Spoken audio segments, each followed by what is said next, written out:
906 Outdoors is brought to you in part by Blades Bait and Tackle, your year-round connection to fishing Bay de Noc. Today we're in the northern UP on Portage Lake with pro fisherman Mark Martin. Look at the size of that walleye. Oh, that's a tank right there. 9 million acres of forest, 1,700 miles of continuous shoreline, 4,300 lakes, 12,000 miles of streams, more than 300 waterfalls, 15 counties, 2 time zones, and 1 area code. Welcome to the Upper Peninsula. Welcome to 906 Outdoors.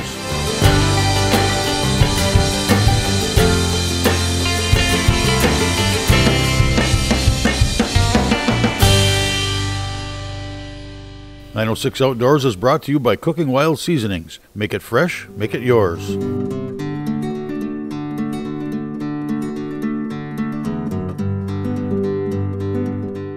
Fall is a time of change. The sun spends less time in our sky. Trees change from their lush green to an even more lush spectrum of colors. Fish change from their summer patterns to their fall rituals, and that includes fattening up for the impending months of winter. As fishermen, we need to change our techniques to match. To learn more, I hopped in a boat with pro fisherman Mark Martin and a group of friends for a day on Houghton County's Portage Lake. Got him. All right, Larry, you got one there now. Want to get the net there, Kurt? Nice smallmouth.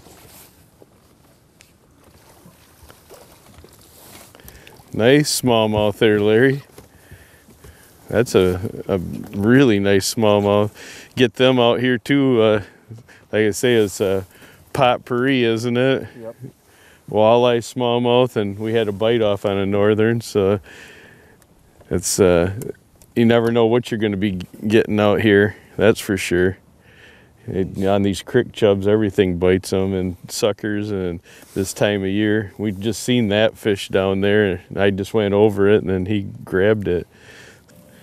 That's the best way to go in here and kind of surgically remove these hooks here so you don't hurt the fish. There it is. That way when you go up through the gills like that, instead of going down through the mouth right there, that'll rip the tissue and start bleeding and everything. If you can go up through the gills and twist the hook and pop it out like Larry and I working together at this, you can, you know, save fish like that instead of, you know, killing them. I have a number 2 Daiichi bleeding bait hook, and I hook them right through the upper lip right there, not through both lips, because you want to be able to get good penetration. You hook them through both lips, and a lot of times you don't get a good penetration. And then I have a egg sinker here and a little bead it's a little rattle bead, and then the sinker, when you're going along, you pick it up and you're kind of smacking it all the time. It makes a little noise down there, and it attracts them. They pick it up with their lateral line, and then hopefully you get them. When you put these things down too, you stop them, then let them go, stop them, let them go, stop them, let them go every 2-3 feet, because if you let it just plummet down the sinker, the bait will come up, wrap around the line, and get tangled up. Today's show is brought to you in part by Rapid River Knife Works, home of Michigan's largest custom knife factory showroom. Been on some nice fish here in Portage, smallmouth, pike, and walleyes, and they've all been pretty decent. Got some big crick chubs and suckers that we're dragging on live bait rigs here. It's just like tip-up fishing. You got to let them go and run off with it and turn it around their mouth and swallow it. So, you know, their bait's about that big, so it takes it a little while, and you kind of play with them a little bit, and you pull back and test and see if they're there.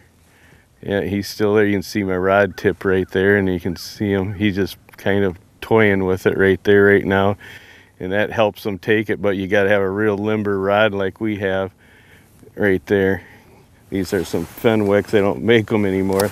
Call them popping sticks, and you just toy with them a little bit, and they run a little bit further, and hopefully turn these things around and get them down in their mouth. Let's see what we can do here.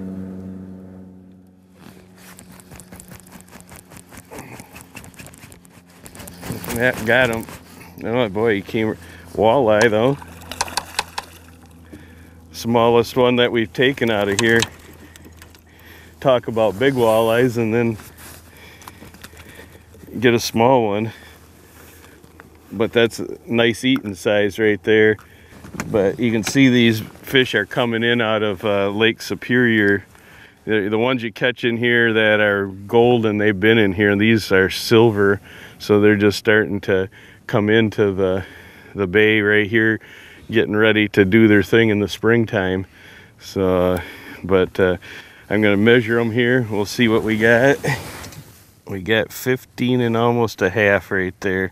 So he'll make a nice meal right there. We'll put them in the live well for dinner here tonight. Here, I'll give it to you, Larry. I seen a fish way up, and I raised it about 5 feet off the bottom. But I think what happened here, it was a pike. He bit the sinker right off. I felt him down there. I raised it way up. He didn't see the bait, but he seen the sinker. A lot of times when you're fishing, you know, and you're using live bait rigs and everything, you know, sometimes you raise up and you'll feel, bam, a fish hit it, or you're dragging your bottom bouncer along, bam. Well, this is one of those that the pike seen the sinker because I had a little orange bead or pink bead behind it, and they seen it and came up and grabbed the sinker because I could feel them tugging on it like that. So I dropped it down and I went, wow, I don't feel no weight. That's why he ate my weight.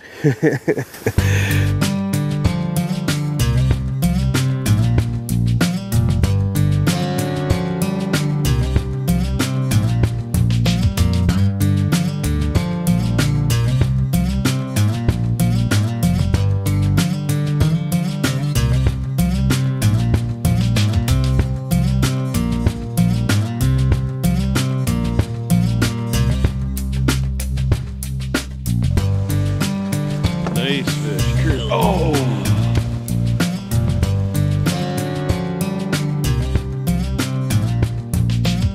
Ooh, he's there. Boy, he's running, isn't he?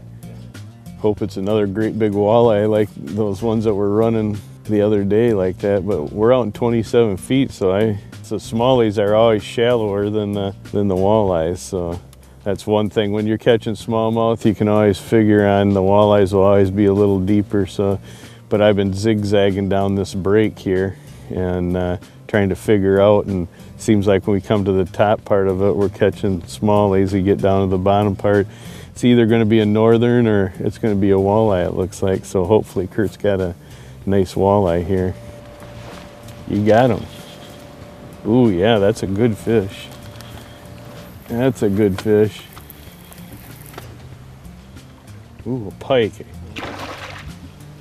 Get him all the way up here. At least we'll get this one in this time.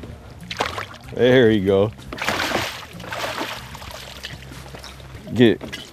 It'll give me a little, if he's 24 inches, it'll give me more practice at deboning these things. There he comes. I am now. He's just caught in the teeth there. We'll see what he is here. Sure. 24 3/4 inches. Once you learn how to cut these babies up and get rid of the Y bones, it makes a big difference. Larry showed me a good way. You just start right here with a fillet knife and go right down to the backbone all the way right to here. Cut that right down, and you got the loins right across the top, and then you cut this across right here and then fillet it right down, then take each fillet off of each side, and then you got to get underneath the Y bones right here, and it's really simple. So I like practicing and getting a little better at it all the time.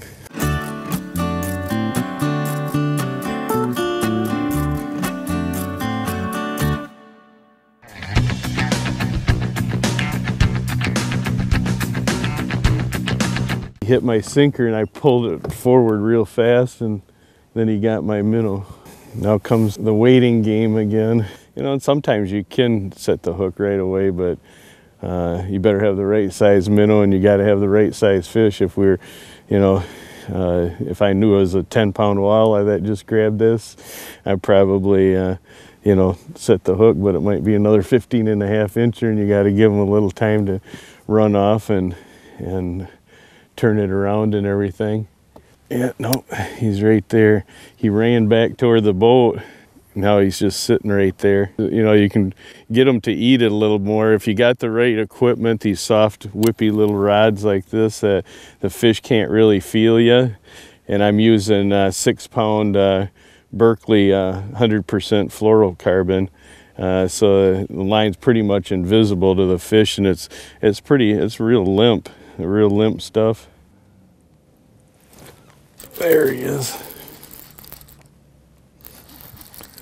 Oh yeah, a little bit of weight here. Come on, be a walleye. Wow, this thing's a big fish. Big fish. Feels like a walleye. Nice fish.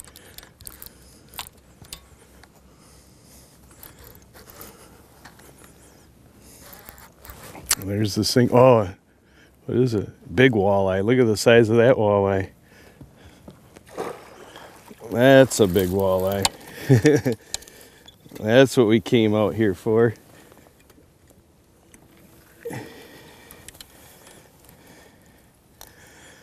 There we go. Oh, that's a tank right there. That's a good fish right there. That's what we're, I think that's probably what the last one was that scaled my crick chub up, but I was pretty sure it was a walleye. Yeah, we'll get him off, and might take a little work on this one. You know, this is a classic fall spot where we're fishing right here. It's a steep taper, and the only way you can find out it's a steep taper, you just get a hydrotopographic map, and you see these lines, these contour lines are bing, bing, bing real close together. It's 37 feet way out there, but boom, it goes right up to 8 feet, and in between that 37 and 8, it's just like a wall. And that's what they do. They come and push the bait right up against there. You know, it's a good feeding spot. In the springtime, you know, they'll drop off into those areas. You'll catch a few fish. He's there. Yeah, but they're more on the flats. They'd be on the north side of the lake. They'd be more over on that side of the lake, wherever the flats are that come close to deep water, so they got deep water access, but where the weeds are also starting to emerge because the water warms on that side. So when they get done spawning, whether it's in the lake on rocks or in the creeks around here, they come to these flats and they feed on the little minnows and stuff that are hanging out in the early emerging weeds, because the bugs are starting to hatch in there too. So it's just a bunch of a food chain going on. But in the fall time, the fish are all growing up, and now they're schooled up, and now the fish will push them up against these steep breaks, and all kinds of fish will be in these steep breaks in the fall.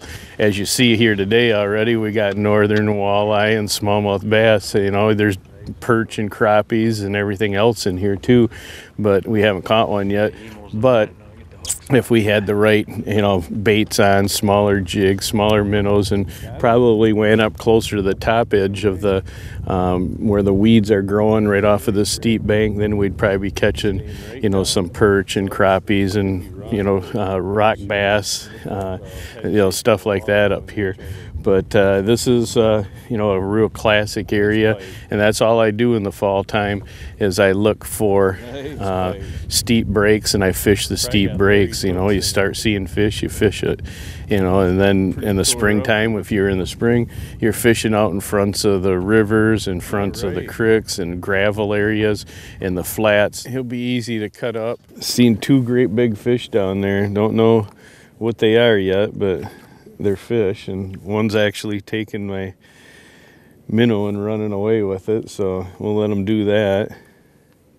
he hasn't even stopped. The north side of the lake, if you can find some stuff on there, that's going to be the first place they're going to get most active. But any flat on that lake after it opens up and everything starts warming is going to be great. Give him a try here. He's probably a nice big fish. Shallow water first. The big females will drop off in a little bit deeper water, but the males will be up in the shallow water in the springtime, and that's the most active fish because they're still looking for the females that may be stragglers. Big northern. I see them coming across the surface, and the males don't leave until all the females are gone. So you get more action out of the males at that time than trying to catch the bigger females that have dropped off and are rusting, and they take a little bite to eat once in a while. But right now they're putting on the feed bag in the fall time. So, it's, two different habitats located in the same lake or reservoir. So you just have to understand what the fish do at different seasons.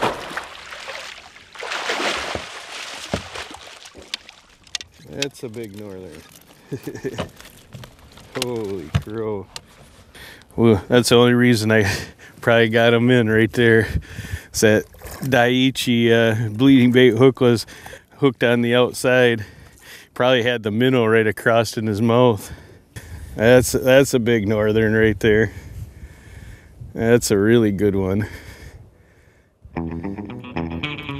Yeah, we'll measure him. He goes past he's over 34 inches long. You want to keep your hands out of that mouth. 906 Outdoors is brought to you in part by Christ, your Northwoods neighborhood store.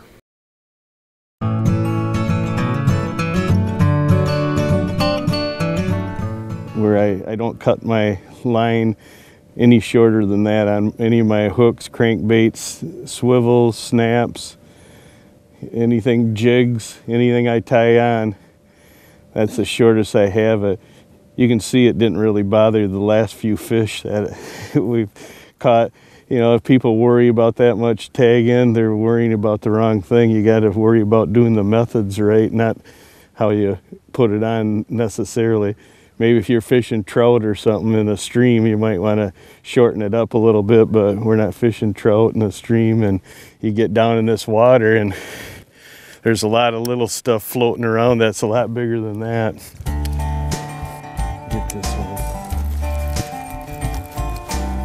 one. Yeah, there he is. He is there.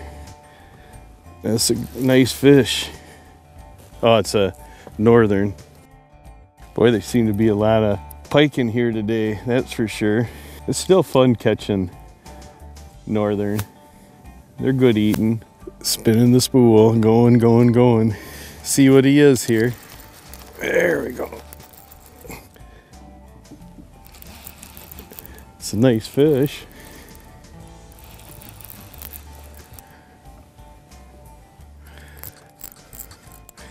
Yeah, he's staying. Sometimes I feed these fish by hand with my drag.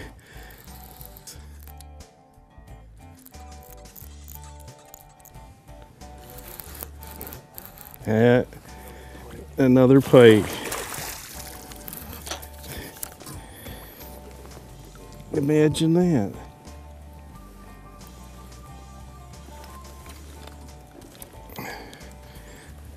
We got quite a few of these things today. They moving in. You can see this thing is fresh out of Lake Superior. There's a lot of bait. It's a nice silver fish. They're all moving in out of Lake Superior. I think Lake Superior is a lot colder and there's a lot of food in here, so they're all coming in here to fatten up for the winter time. All the fish. We're getting at the end of the day here. Could be the last fish that I yank on. Figured at least hit one more waypoint, and looks like it might actually have paid off, hopefully. It's been a good day out here. Caught lots of fish, had a lot of fish on, had a few break-offs, had a few drops. It's fun when you can spend the time with all your friends. And that's probably the most special thing, when you can share it with people that enjoy everything like the same as you. Well, let's see what we got. There we go. I think I got him. Yeah, it's staying down, so it's either going to be a walleye or a pike. feels like a walleye though now. Pretty good one if it's a walleye. Nice walleye, big walleye. Figured that. Holy smoke, that's gotta be a 30-incher. Oh, that's a 10-pounder. That's a 10. Yeah, holy smokes, he's got a whitefish in his mouth. Look at this. Look at the size of that. Wow. Here it comes.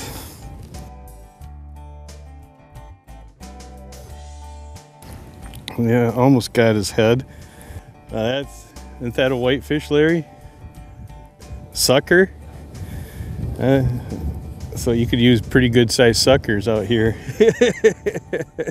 I'm gonna get it out of my hands. And he still wanted that. After all that, he still wanted that little crick chub. Just barely hooked right there in the mouth. And we came all the way back to where we caught the first walleye today and ended up with a giant here at the end. Nice.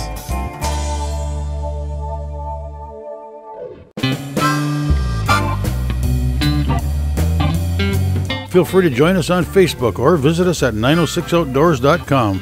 And while you're there, be sure to sign up to get on the 906 Outdoors email list. We'll send you an occasional email with tips, recipes, and more. You'll also be eligible for giveaways just for being on the list. Thanks for watching, and we invite you to join us next week for another adventure right here on 906 Outdoors.